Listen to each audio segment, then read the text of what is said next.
everyone. Welcome to Conversations in Horror, the podcast.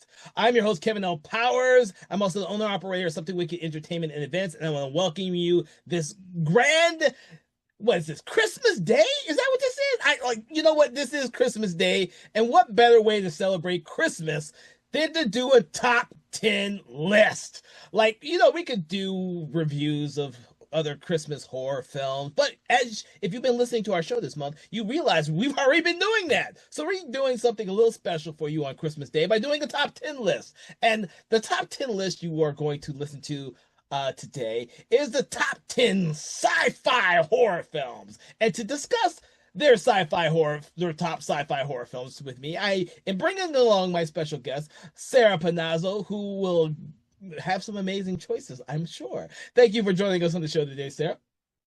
Thank you, Kevin. I'm sure our choices are going to be very similar. You know what? I really think they are too, because me and you are kind of a little old school with some of this stuff, and we probably won't have any modern day films to put on there. But I found a couple. No, I found a couple too, and you might be surprised. But I will say this for everyone listening to the show today: what we're going to do is we're going to go through our top 10, starting with number 10 and working our way up to number 1. Now, if one of our films overlaps before we get to number 1, we will just briefly mention it in our actual list, so that we don't reiterate some of the stuff we've already talked about. We will also, at the very end of this episode, kind of mention a couple of the ones that didn't make the cut, but still are worth mentioning. All right. So now that I've got all that out of the way, I am going to ask you, Panazzo, for your number 10 on your top 10 sci-fi horror films to get us started. So I had to group a few of mine together because they are from the same series. Because otherwise I was going to have way too many movies. So my number 10 is Cloverfield and 10 Cloverfield Lane. Because I really love Cloverfield. I remember seeing it in the theaters and freaking out about how effective it was. And then going back a few years ago, I rewatched it and I forgot how many big names are in that movie. Yeah. But it is just a phenomenal movie. And then 10 Cloverfield Lane, you've got the whole more suspense thriller than anything. And then you know what's in the same universe. So that one was also just as fun. I mean, you've got your creepy ass alien monsters that you don't really know what the hell's going on with them, and it's some really effective horror. I mean, found footage too, so it's really well done. It's genuinely creepy. So that is my number 10. Interesting enough, for everyone who's listening to the program, we actually covered the entire Cloverfield franchise earlier this year during our franchise month, and I absolutely love all 3 films, but for different reasons.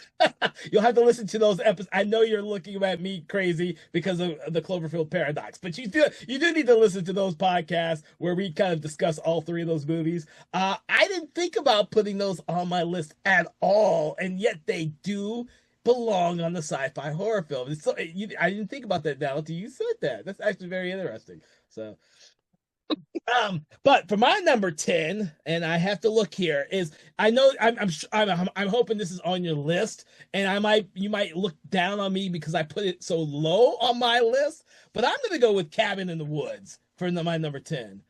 I didn't even have that on mine. I love that movie, but I didn't consider it sci-fi, I guess.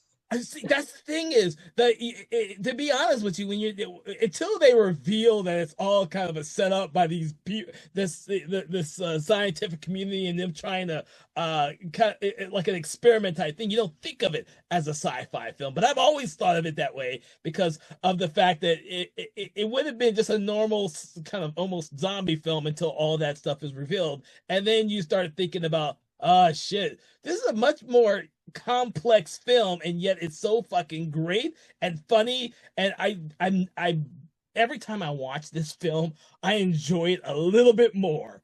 Absolutely. I still love the dry erase board scene where they're taking bets on all the different things, and just all of the little Easter eggs on that board are fantastic. It is. It's one of my favorite guilty pleasure movies that I always wish had been a much more successful film at the box office. But it's a cult movie like right out the gate because of all the controversy 100%. for how long it came to the theater, kind of like Trick or Treat, which we've discussed before in the previous. Hmm.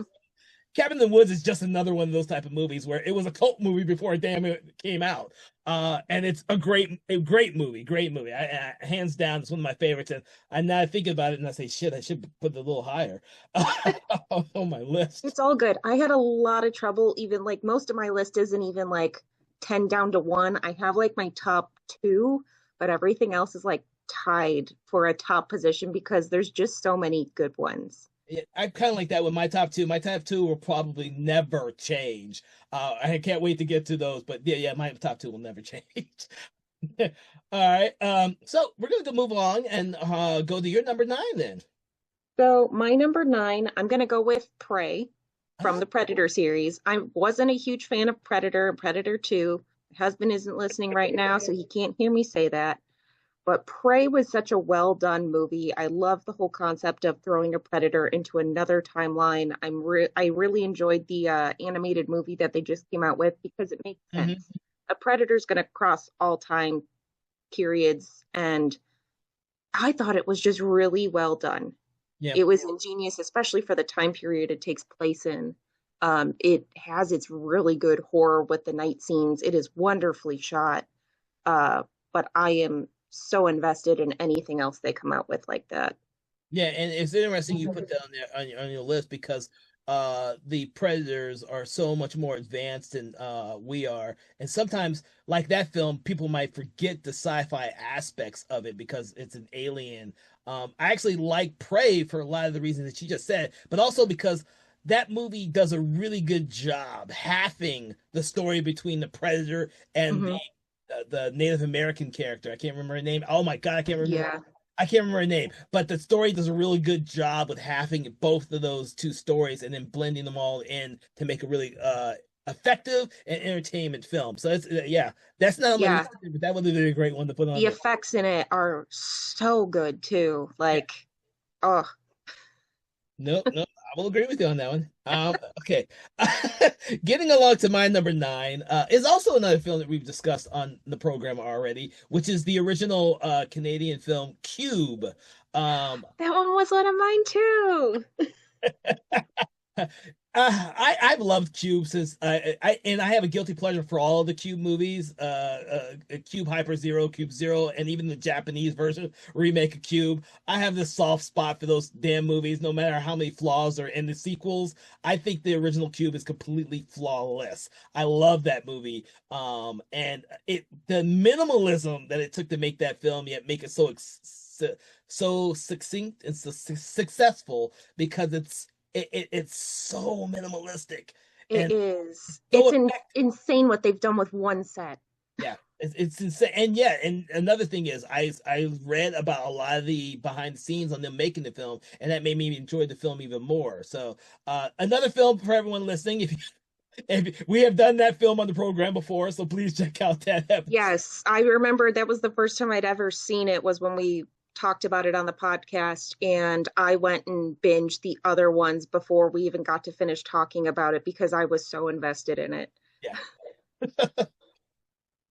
All right, moving on to your number eight. Um, my number eight's going to be the newer Invisible Man.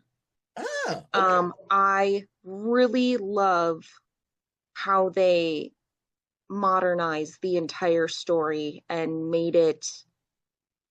I mean, like the original story's creepy as it is, but it's even creepier with what they've done, where they're basically making her be solitary. Everything that she's had communications with, they've managed to get people to excommunicate her from their community and everything else. And it's just so intense in a modern day sense. Like, I didn't think what they could possibly do to make that movie even scarier, but they've managed to do it in a modern sense, which I think was really, really well done. Yeah, I think that was really hard to come up with an ideal where you can make people believe that that technology could be used today instead of it seeming like such a far-fetched concept to begin with. And I think it was really effective the way they did it because they kind of maintained the themes of the original story, but told it from like a different perspective that made it much more of a personal story. And I really loved that aspect. And they got a brilliant Yeah. fucking actress to play in the film. Oh, I mean, the whole cast is great in it, and then just the scares in it in general, like the empty rooms. Like you don't even have to have anything there. It's that whole like we've talked about it multiple times, putting everything in widescreen because you Yes. know something is there in the background, and that movie takes advantage of that so much. Yeah. Yep. So I'll tell you, this movie was one of the films that almost made my top 10. It was so far that one was almost there. I was like, it almost was there because that was one of the more recent films for me that I think is the epitome of a great sci-fi horror film. And I hope a lot more people, if you've never seen the new Lin-Manuel directed written film, The Invisible Man, you should definitely check it out. So. What number are we on? Number Uh, eight? Eight? yes, eight. Okay. So number eight for me is a guilty pleasure. I will not say whether or not it's a great film or not, but I've seen it more times than I probably should have, and it's a big cult movie now. But I'm gonna go with Event Horizon, because I absolutely love this movie for all its faults. I love Event Horizon. It is gory, it is space, and I love space movies. I love space horror films, and they're not given enough credit ever, except for the Alien franchise. Space sci-fi horror films are never given the credit they deserve, and I believe Event Horizon is one of the epitomes of one of the great ones out there. So I don't know what you think about that, but I that's what I think about this movie. Kevin, this was one of my top five. Oh wow! Constantly, if I have an issue with my eyes or something, I'll go, where we're going, we won't need eyes to see. It is like one of my go-to lines. I absolutely adore this movie, even to the point that just started receiving the new comic book Oh, have you? prequels, I think it is. So no, I love this movie. It's so well done. It's so creepy. I know that the first time I watched it, I was a little underwhelmed because I kept hearing about how scary it was and how out of this world insane it was. And then finding out that that version that a lot of people view doesn't even exist anymore. And I'm never going to get to see it. And so I'm like, as much as I would love a remake of this, just because some of the CGI is just a little but it is such a good movie. It is such a crazy good concept that I would love to see explored again. I mean, hell, Sphere is like a prequel to it at some point, but who knows? So with this film, I fucking love the cast of this film, and it's a cast that you would not normally see in a Yes, sci-fi horror film. Lawrence Fishburne and oh my god, I can't yeah. remember her name. Jason Isaac, Sam Neill. I mean, I forgot oh the one actress's name. Oh my god. Oh, it was a film that I was not expecting these people to be in for one, and then what happens to them in the film blew me away. And I yes, saw this at the theater when it first came out, and the fucking soundtrack is amazing.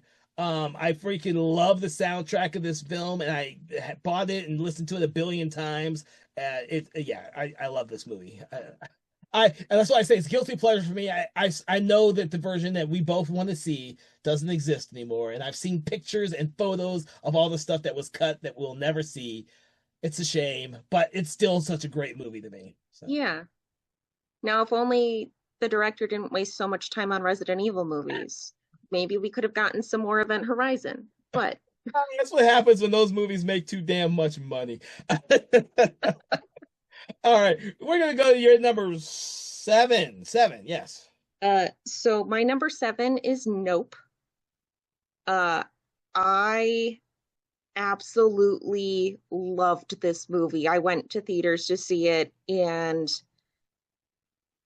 I don't know what I expected, but a giant alien devouring people alive and a blood rainstorm on a house and just all of the visuals that went with this that you were not expecting, especially the opening scene with the monkey on the TV show. Like, it's an insane movie. and it's so disturbing, but it is so, so good, and it's an amazing cast. So you will not believe this, but my number seven movie is also Nope. Uh, I think this is by far, and I know some people out there is going to give me some slack for this. It is Jordan Peele's most accomplished film. Yes. I think that he took what he learned from Get Out and what he learned what not to do after Us and crafted a really visually brilliant and written film with some really strong performances by everyone in that cast. And Yes. he created an alien that was both menacing and visually beautiful at the same time, and you couldn't Yes. take your eyes off of it. It was such a cinematography in this movie is It's unbelievable. The behind the scenes pictures of like the blood drenching over the house, the way they shot the night scenes. I mean, it's so well done. it's extremely well done, and it made me believe that Jordan Peele is actually a really great storyteller, and he's learning really fast because this is his third feature length film under Yes. command of all of this. And I was like, holy shit. Because I kind of thought that he was a one-hit wonder with Get Out. Uh, after Us has its issues, in Yes. my opinions. Nope, I don't think has any issues for me. That's why it was on my list, No, and it's one it's of a wonderful movie. Like, holy shit. yeah, I agree, and that's why it's my number seven as well. Oh shit! So I guess we're gonna just skip back to you and go back to number six. Yeah, 'cause we've now gone over a few of mine, so I only have five left. Oh well, what's your number six then? Um, so I actually had 11 when we started, but we've gone over Event Horizon, Cube, and now Nope that we've had together. All right. So it goes back to me for right now. I think so. Okay, so this is my since my number six is related to one of yours already, it's gonna be funny because I probably would have put yours on there before the one I'm putting on there, except for the fact of my nostalgia, which is the original Predator, which I saw at the theater when it first came out. So I did, when you were a kid and you see these movies at the theater for the very first time, I had no preconceived notions of the monster in Predator. It was more or less me and my dad going to go see a movie with Arnold Schwarzenegger because my dad was a huge Arnold Schwarzenegger fan. So we go to see this movie, and they're trying not to show audiences all that stuff back in the days. You don't have five fucking trailers for a movie. You have like one trailer and then one TV trailer, and that's all you get. So I'm going to go see it mostly for Arnold Schwarzenegger, and it's him and the badass in the jungle doing badass things. And when I saw the Predator for the very first time, that became my number two monster of all time after the alien xenomorph. Like hands down, that became my. And I have a guilty pleasure for all the Predators because of the first one. So I understand they're not all good. Everyone who's listening to this podcast, I understand they're not all that good, but for me, they're just some of the most fucking awesome, entertaining films out there. And I can't separate good quality sometimes from bad qualities. Well, I mean, like you said, it's one of the greater movie villains we have because he has rules. There are specific rules for the Predator, whereas we're used to not having rules for most of these monsters that are dealt with. Yeah, yeah. Yeah, so yeah, so Predator had to be on my list. So it's a precursor. Obviously, if I'm saying that Predator is my number two monster, you'll obviously see the number one monster on there eventually. So, let's get on with you then, and you're number five since we skipped your number six. So my number five is going to be The Substance. Ah, I was absolutely blown away at this earlier last year. Maybe I saw it earlier this year. I can't remember exactly when I saw it, but absolutely loved it. Loved the mashup of stuff like Reanimator and every other like weird body horror-esque movie. It's so grotesque in a realistic way because as a woman, like I'm used to seeing the double standards, and I mean even the award circuit that happened where Demi Moore was bypassed for Margaret Qualley as Best Actress or whatever else, she kept being defeated by these young women. And it's like, this is fucking Demi Moore. She was a sex idol earlier on in her career, and now like she's still fucking gorgeous. And this movie just puts everything that's wrong with beauty standards, especially when you've got Dennis Quaid eating a mountain of shrimp. It's like, ugh. There were so many grotesque things in this movie, especially all the needles. I have a really hard time with needles, so it's a lot if you don't like needles, but holy shit, is it a beautiful movie. Okay. So surprisingly, I have not seen The Substance yet. It's still on my list. I have not seen it yet. I know you're looking at me like I'm crazy. Like I don't know why you have not seen that, Kevin. I just haven't gotten around to it, unfortunately, and it wasn't on one of the streaming services I own, so I have not seen it yet, which is sad. But since it's on your list so high, I need to put it on my list very high to actually get around to watching, which it still is. It's high on my list. I just haven't gotten around to it yet. I was gonna say it was tied as number one for me for last year as Oh, top movies. okay. Well, shit. Okay, that's high So praise. yeah, the effects in this are absolutely brilliant. So anybody who's looking for like, I want to say a Cronenberg-esque disgusting body horror film, this is the movie for you. Oh, speaking of Cronenberg, and one of my favorite directors of all time, coming in at number five for me is one of my all-time favorites, which is Videodrome. When I saw that as a kid, my mind was fucking blown.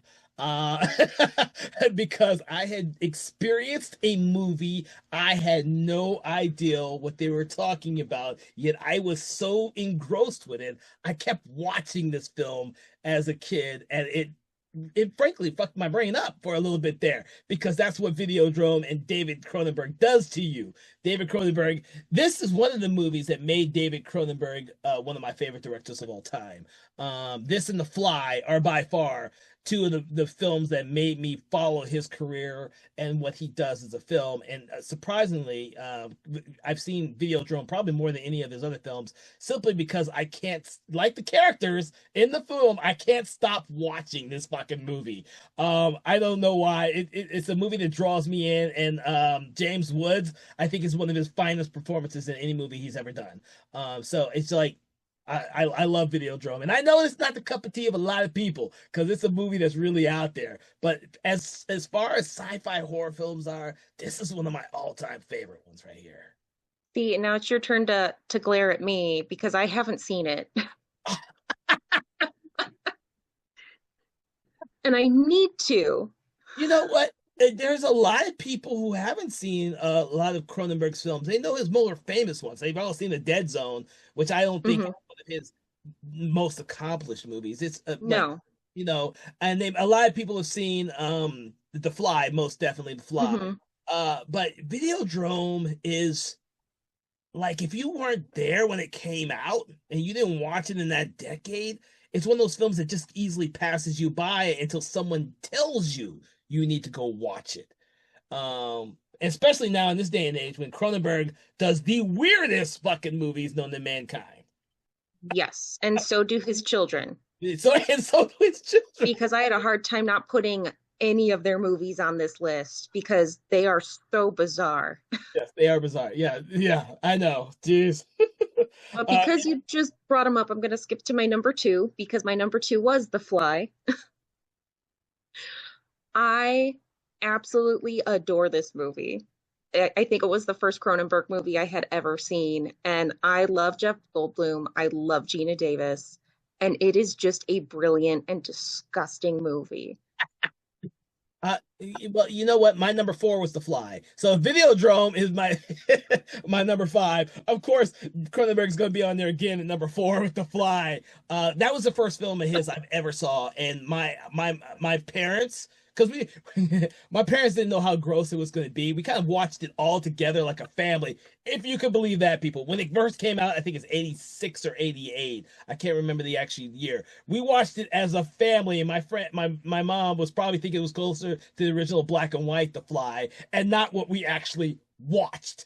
I was like, I wasn't terrified, but kind of oddly attracted to this strange fucking movie and thought that I think this was one of the first movies I realized who Jeff Goldblum actually was, Hmm. and Gina Davis, two of the actors who I both loved and followed their careers forever. Even now, I'm still following fucking Jeff Goldblum's because he could do no wrong, in my opinion. But the thing is, this movie, from a story standpoint, from a filmmaking standpoint, from the music, freaking amazing Yes. score, I think this is Cronenberg by far. I think it's his best film ever.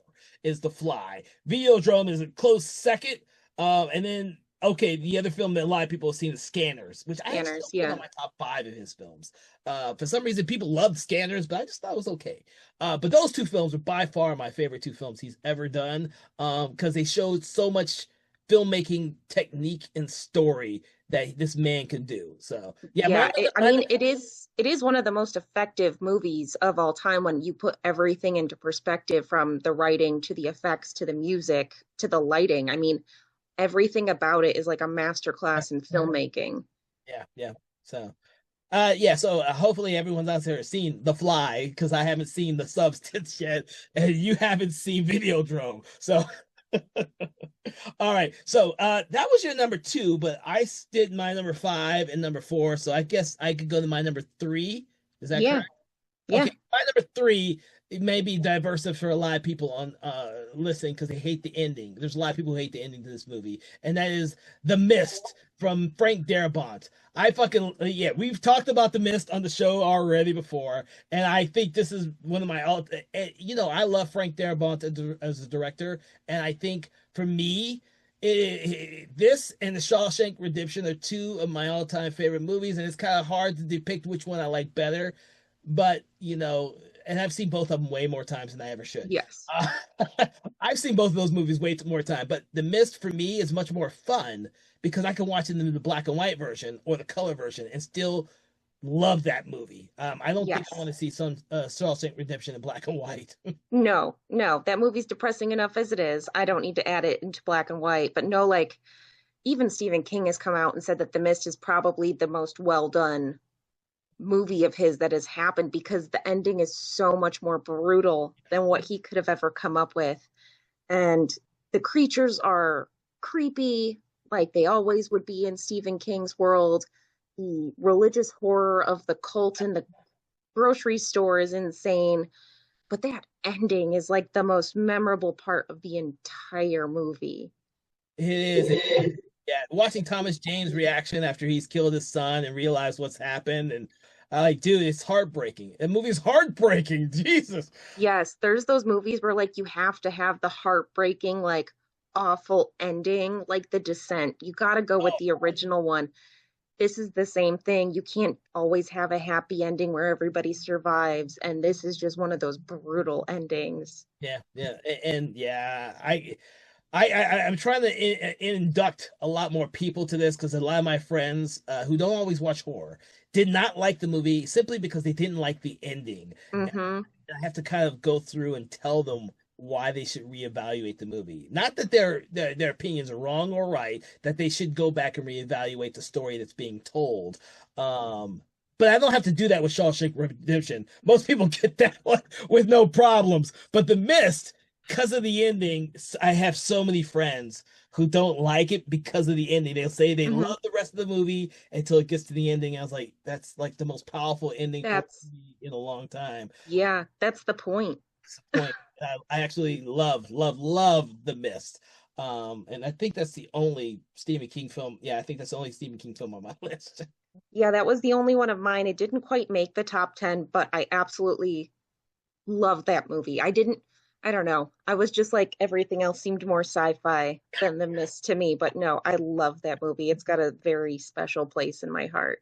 Well, if you realize so far when we're going through these, very few of mine is like complete sci-fi horror, like Event Horizon would be like, Well, and there's so many different generalities of sci-fi, which was one of the things that I wanted to bring up, is like you've got the whole alien aspect, you've got zombie plagues aspect, you've got the whole Lovecraftian aspect, which kind of combines the both. So it can be kind of all over the place with sci-fi. Yep. Because we barely even like scratched the edge of covering enough of the bases of sci-fi. We did. We already did. You're still, I'm still ahead of you, right? Because you already did your, I have three left. okay, you do one of yours. So my number three and my number two are both twofers. So Okay. my number three is going to be Bride of Frankenstein and Frankenstein. Because you've got to go with the original sci-fi horror, especially since we've had so many iterations of Frankenstein and Bride of Frankenstein come out this year alone. Um, and just all the news of more and more of them being made. But you got to go back to the originals. I mean, it was the original gothic horror, the original scientific horror. I mean, who else builds a body and animates it? Uh, but just all of the iterations I can possibly say. They're fascinating stories. The science is always unbelievable. The effects that they do are just out of this world. But I had to throw them in there. Well, it's fine. You know what? I completely forgot to even think about those. Everyone knows how much I love Bride of Frankenstein. And yet I completely did not put that on my list for some odd reason. Um, and I'm a little ashamed of that. I did not put any older movies on this film like that. And Bride of Frankenstein most definitely needs to be on my list. Frankenstein itself, because I love Bride of Frankenstein more than Frankenstein, I usually put that one way above it. I love both of them equally well, and I will watch them both all the time. And we have discussed Bride of Frankenstein already in Yes. the program, so we already know how much people already know how much I love Bride of Frankenstein. So Like I said, I had to bundle a bunch of these because I was like, we'd have too many movies to go over. I'd need a top 20 list at that point. yeah, one day we'll we'll publish our list of top 100 horror sci-fi horror as dictated by the guests of Conversations in Horror. So be on the lookout for that one, everyone who's listening. All right. What is your? You have two more, right? Yes. What is your next one? And it will be even again. So I think our next two are going to be the same. Okay. Like I said, this one is also a twofer because I can't pick one or the other, but it is Alien and Aliens. My number two is Aliens. So I understand. You go first, though. You tell me about yours. Um, I've always just loved Alien. I mean, Ripley is such a great character. The first movie is just a, another masterclass of perfect acting, perfect writing, the sets, the effects. It's just an all around awesome space movie that has its horror elements that have stood the test of time to us even having new TV shows spinning off this year. So I absolutely adore Alien and Aliens. Most of the other ones I've done in the deep dark connecting of everything. So I've kind of like pushed off some of the in between ones, but these two are probably the best we will ever have for alien movies. So with me, um, I was introduced to the original Alien on accident, because my brother wanted to see Aliens when it came out at the theater. And so we all sat down as a family and watched Alien, and I thought it was good. Uh, I thought it was scary. I actually remember thinking the original Alien was scary to me. I didn't really love it until I saw Aliens. So when we watched Aliens, and I was really warped because we've already talked about me seeing The Fly, and I saw both The Fly and Aliens the same night as a double feature. So Aliens we watched that one first, thank God, and that got me all primed and pumped and all that shit. And I freaking loved Aliens. And then I saw The Fly, and that really screwed my brain up when it shouldn't have from my parents' perspective. But going back to Aliens, that movie had for me, has such energy to it. It really does. It has this energy to it that the first one doesn't have, because the first one is played off more like a suspense thriller and less like an action horror hybrid. So, 100%. And that's why they're both so good. They're so different, but so they're different. fantastic. And they are both the films I've seen of the entire franchise, and I've watched the entire franchise more times than I ever should have. But the first two are the two that I've seen the most. But unfortunately for Alien, Aliens is the only one that if it's playing on TV, I will stop what I'm doing and I will watch it, no matter what part of the movie it's in. Alien, I don't do that for. But Aliens I do. So I've seen so that's why that one's on my list and not Alien. But I like you. I didn't want to put both of them on my list and it'd take up half my list, so I just put that one on there. So I agree with you. I should have just put them both together on my list, and that would have solved all my issues. That was yeah. So that being said, I guess we are on our last one already. So I gotta know what's your number one film, a hot sci-fi horror film? I'm surprised you haven't guessed it already, Kevin, because we've talked about this movie hundreds of times Yes, before. but I'm thinking it's probably the one so my number one, which is why I want you to say it for all the people out there who may not know and seen our previous episode on the show about it. So I want you to say it first. So, my number one sci-fi horror and general horror movie is The Thing. Same here. I absolutely love this movie.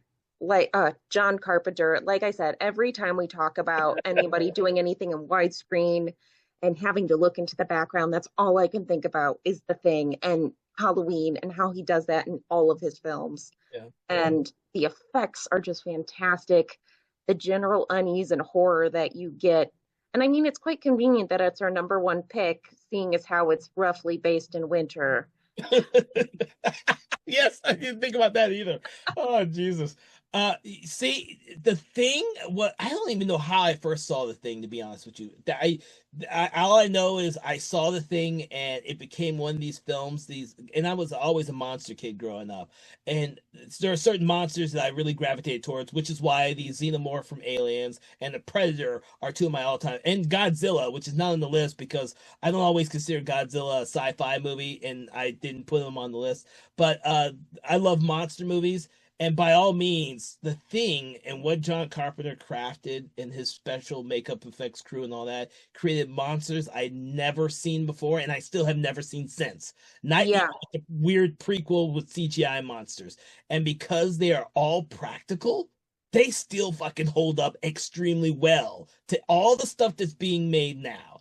It still holds up well. And the story is amazing. The actors and the characters are all amazing, and it's just one of those films that I've never tired of, and whenever I have a discussion about horror films and people ask me what horror film should I watch, I will always say go check out John Carpenter's The Thing. It is a flawless movie that it has aged beautifully, and I think it will continue to age beautifully because of all the elements that John Carpenter brought to this film. And you hit it on the nail with Halloween. It's his style, it's his technique, it's his eye for storytelling. He's brilliant at it. It's unfortunate he hasn't done a movie in a long time because now he's focusing on music, which is also great because some of his music is freaking phenomenal as hell. But I would love to see him do another great horror film because I think he hasn't lost his eye at all. I no, think he's just not at all. Everything you said, 100%. There's a reason why people are still arguing about if anybody is the thing at the end of the movie. There are so many theories, and it's better that we don't know because it keeps that mystery alive. I mean, it's like you said, the practical effects are fantastic. You haven't seen monsters like that. You can see where they inspire some other monsters, but you haven't quite seen monsters like that. yeah. Yeah, I think it's absolutely brilliant, and I'm hoping that everyone has seen this movie. If you haven't, you should definitely go out there and check it out. And if all you saw was the prequel and you were turned off by it, just go see the fucking John Carpenter one. I can't say it's the There, original one because there there's was a always reason why the people at the Arctic base watch this on yearly repeats as a whole. It is a rite of passage for every horror fan. and to be honest, the movie has inspired at least a special episode in just about every horror television show known to mankind. There's always someone who's stuck in an Arctic base somewhere doing. X-Files is one of the big ones who did their little Arctic Mhm. base monster and everything. It's like influenced so many different films. Well, and just practical effects wise, too, so many artists were inspired by just that movie that we have. God, who knows how many different movies that we've actually seen because they had seen that as a child.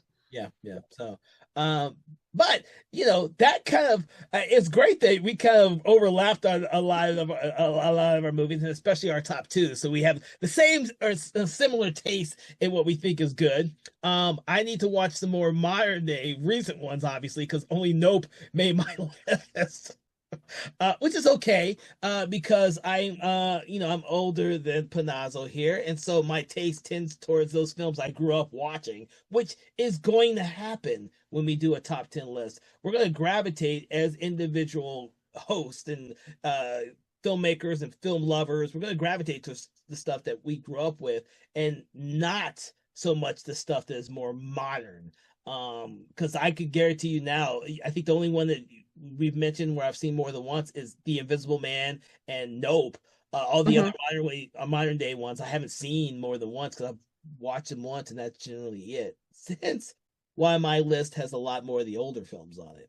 Well, and mine's pretty widespread. I mean, Yeah, going of all the course. way back to Frankenstein and all the way to last year's The Substance. Yeah, yeah, But yours. I've got to know some of your other missed ones that didn't quite make the list. So I'm gonna let you know some of mine, and you could tell me some of yours. But all right, so obviously The Invisible Man was on my list, but Mhm. if I had allowed it to, and my one of my other titles I'm gonna say, there's gonna be a lot of people out there who wouldn't put it on the sci-fi horror film, but for me, it's always gonna be on a sci-fi horror movie just because of the person who made the movie, and that is John Carpenter's They Live, which I think is one of my favorite. It's such a fun movie, and the ideal that aliens have already taken over most of the world, and we're just they're puppets.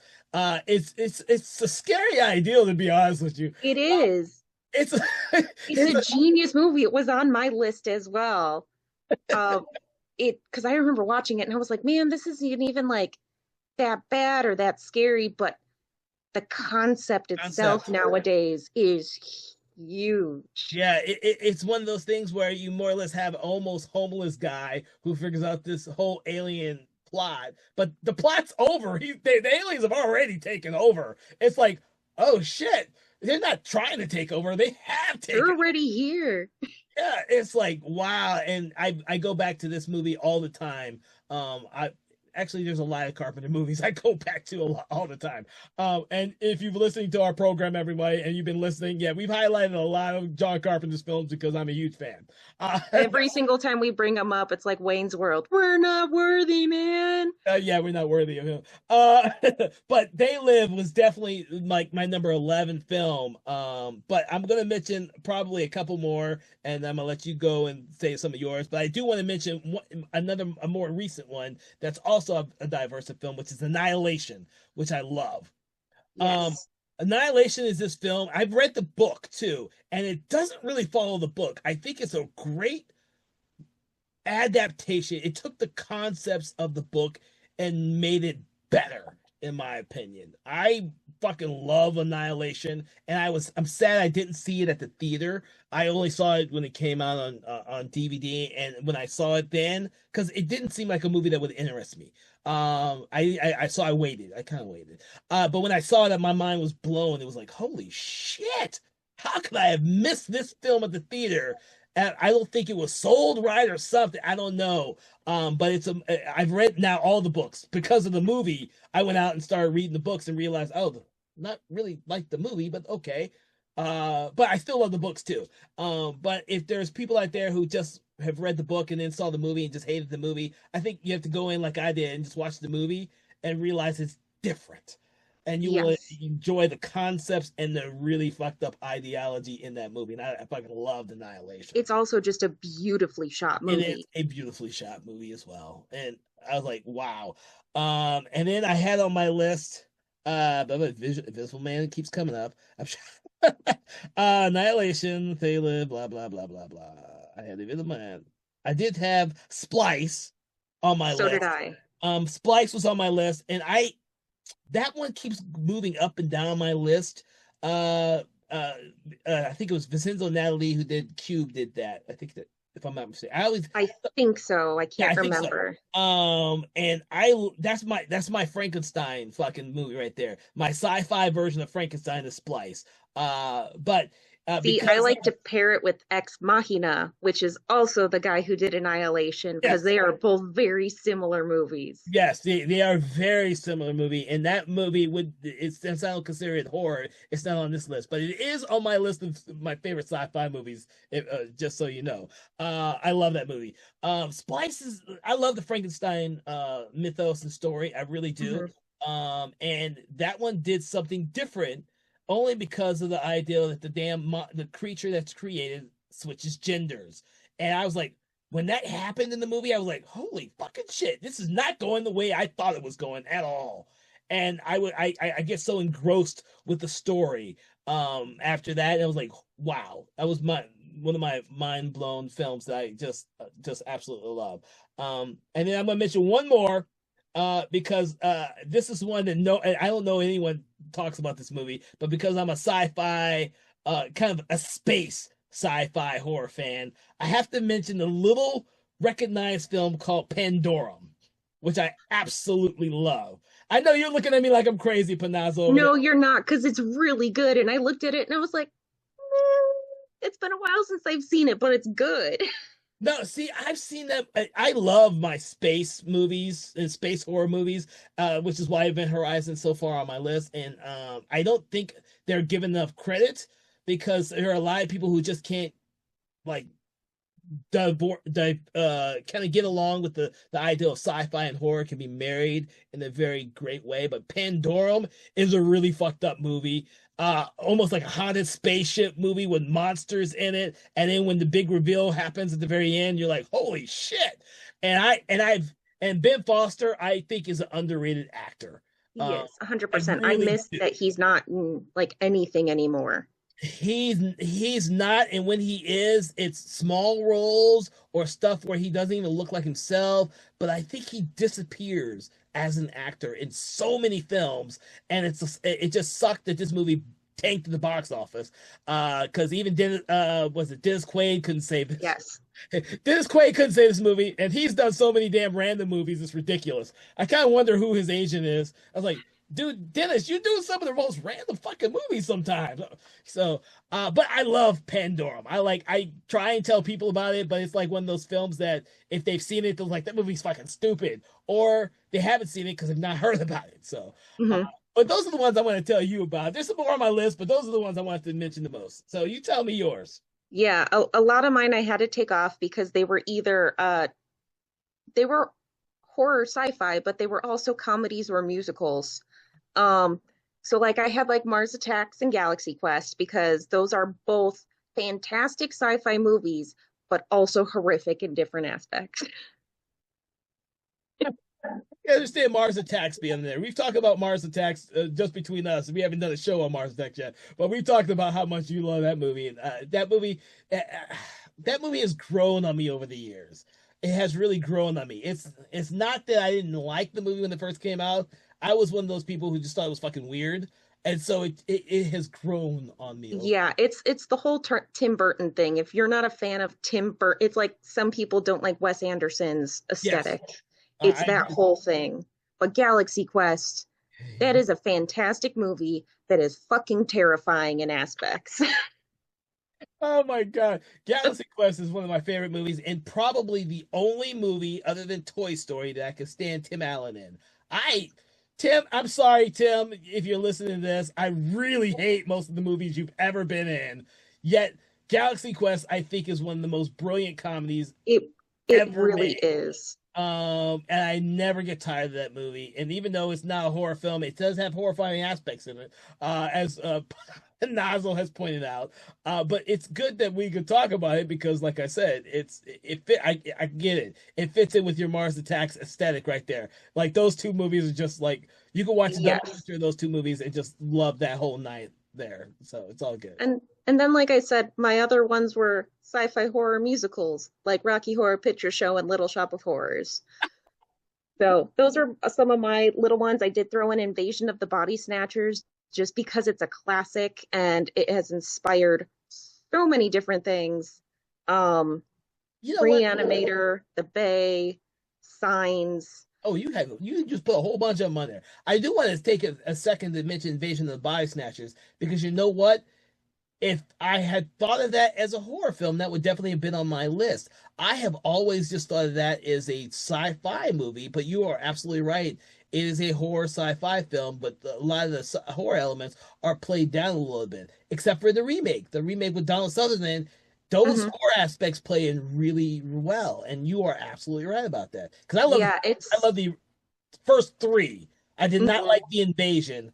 That one has not grown on me. I've seen like three, four times. It still is a shitty movie to me. But the first three, I really enjoy the first three. So Well, and it's one of those things that like I feel like every genre of movie, some people will find aspects of it horrific. Like hmm we were saying with Ex Machina and Splice, they can be considered horrific not because they're horror movies, but because of what happens hmm to women in those movies, oh yeah, especially. Like there's a lot of stuff like that. You look at Companion, which was also one of mine on the list. That was a more recent one, and it also falls into my good for her category of movies. But you get these horrific aspects of all these different movies that are like, yeah, it's sci-fi, it can happen, but this is fucking terrifying in concept. yeah. No, I get you on that. You're absolutely right about that. So I'm not yet. And the thing is that for a lot of different people listening to our list, their idea of what sci-fi encompasses will be different. And that's one of the great things about your list is your list goes through many different decades and different types of sci-fi films, and that's something I kind of forgot when I was putting mine together. So it's something that kind of reminds us that there are many different definitions of what is a sci-fi horror film, and sometimes we may gravitate towards one or the other. If I thought nothing but like sci-fi horror in terms of space, and my horror, I could have filled up this list really fast. I mean, we could have put Jurassic Park on there and that would have been Yes. sci-fi horrors. And it's like I was saying earlier, there's so many subgenres of Yeah. sci-fi horror, which is probably the biggest subgenre of horror is sci-fi. It scans so many things because, like I said, you get the zombies, you get the plagues, you get the aliens, you get weird monsters and cryptids and Lovecraft and all of the other weird stuff that people can come up with is all science fiction. Yep. You know what? You're absolutely right. We should do a much more defined and narrow sci-fi list in next year. I know we did zombies at one point, but Yeah, but we won't go back to zombies, but we can always do something different. We'll do the top 10 women in horror themed sci-fi the horror. good for her horror films. We'll come up with those because we love to do these type of lists and stuff like that. Um, are there any other films that you would like to mention for our audience other than the ones that you or I put on our top 10 list or the ones that did not make the cut? Underwater and Color Out of Space, Mm, also fantastic movies, both very Lovecraftian. hmm One literally Lovecraft. Uh, but yeah, there's like you said, there's so many different ones that you can span across. It's hard to pick your favorites because there's so many options. Yeah. So I'm going to add a couple more, and I'm not going to go into explaining them because because we're almost running out of time on our list. But I do want to mention another Cronenberg film, which is Existenz, which I absolutely loved. Existenz is just brilliant, and I'm going to mention our cult favorite movie, which is Night of the Creeps. Uh, Yes. I gotta mention that one. This and our last one, my last one, anyways, is going to be Altered States. I don't think Altered States gets enough credit for how fucked up that movie is with the concepts that are in there. And to be honest with you, some of the concepts may be a little passe now because so much time has passed since that movie was released. But I still think it's a brilliant sci-fi horror film. So, all right, with that, I want to thank you, Panazzo, for allowing me to egg your mind for your top 10 sci-fi horror films. It has been a pleasure talking to you about this and kind of narrowing the whole genre down a little bit more than just being a typical top 10 horror film list. It's always good to talk about different types of subgenres on our program because that's what we kind of do here for everyone listening. We kind of try and get an ideal of some of the other types of horror films out there from many different subgenres or different decades and generations of film. So I want to thank you for joining us on that. From all of us here at Something Wicked Entertainment, I hope that you've enjoyed this episode, and I hope that you are all having a safe Christmas out there, that you will enjoy this and other programs and other that we've been doing this entire month, because we love the Yuletide holidays, and we have been touching upon a lot of great Christmas themed horror films, among other topics this month. From all of us here, Something Wicked, make sure to have a great day, and save me a present or two. Why don't you? Conversations in Horror is a Broken Lighthouse Pictures production, written, produced, and directed by Kevin L. Powers, executive producer Kelly A. Inoka. All contents and material from this episode of Conversations in Horror is copyright 2025 Broken Lighthouse Pictures.